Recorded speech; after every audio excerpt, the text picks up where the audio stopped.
আমাদের শরীর যত দ্রুত ময়লা হয় তার চাইতে দ্রুত ময়লা হয় আমাদের ব্রেন। যে কি কোন ভাই, ব্রেন ময়লা হয়? হ্যাঁ। এবং ব্রেন যদি ময়লা হয় তখন হয় কি, ডিপ্রেশন হয়, অ্যাংজাইটি হয়, ঠিকভাবে ঘুম আসে না। তা ব্রেনটা পরিষ্কার করার জন্য প্রত্যেকদিন 5 বার গোসল করার চাইতে উপকারী জিনিস নামাজের ব্যবস্থা আল্লাহ করছে। তার মানে নামাজ এটা ব্রেন পরিষ্কারের একটা সেরা বুদ্ধি।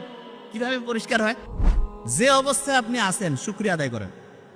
তো এটা যখন আমি পড়লাম তখন মনে হলো আমরা যে সূরা ফাতিহা পড়ি, আলহামদুলিল্লাহ রাব্বিল আলামিন, আল্লাহ তুমি আমাকে যে অবস্থায় রাখছো ভালো রাখছো, এটা হচ্ছে 1 নম্বর প্রয়োজনীয় এবং প্রত্যেক নামাজে প্রত্যেকবার শুরুতে বলতেছি এবং এইটা জীবনের জন্য 1 নম্বর দরকার। তার মানে নামাজ হচ্ছে আল্লাহর সাথে কানেকশন করার সেটা আমার নিজের ভালোর জন্য দরকার বেশি।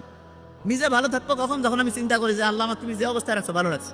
আর দ্বিতীয় কথাটা কি দরকার, সেটা হচ্ছে মানুষ দীর্ঘদিন ভালো থাকতে পারবে, মানুষের ব্রেন সুস্থ থাকবে, মানুষ হচ্ছে উন্নতির দিকে যাবে কখন? যখন কেউ রেগুলার পড়াশোনা করে। কোরআনের প্রথম যে আয়াতটা নাজিল হইল কি ছিল প্রথম আয়াতটা?